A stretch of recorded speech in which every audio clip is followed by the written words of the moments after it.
शर्यती सुरू होते आणि लोकांचा प्रचंड उत्साह आहे, त्याचबरोबर प्रतिसाद आहे आणि 100% जे आहे हे कल्याण डोंबिवलीमध्ये पैकीच्या पैकी महायुतीचे जे आहे उमेदवार निवडून येतील. शुभेच्छा.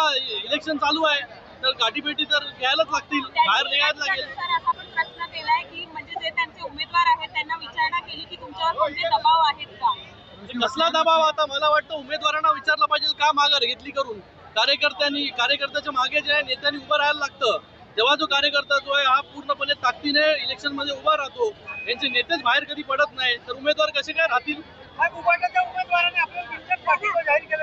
भरपूर लोकांनी उमेदवारांनी जे आहे तो बिनशर्त पाठिंबा जो आहे तो काल पण आज पण परवा पण जो आहे तो केलेला आहे. 16 तारखेचं चित्र कसं असेल? अरे असाच चित्र दिसेल तुम्हाला सगळीकडे.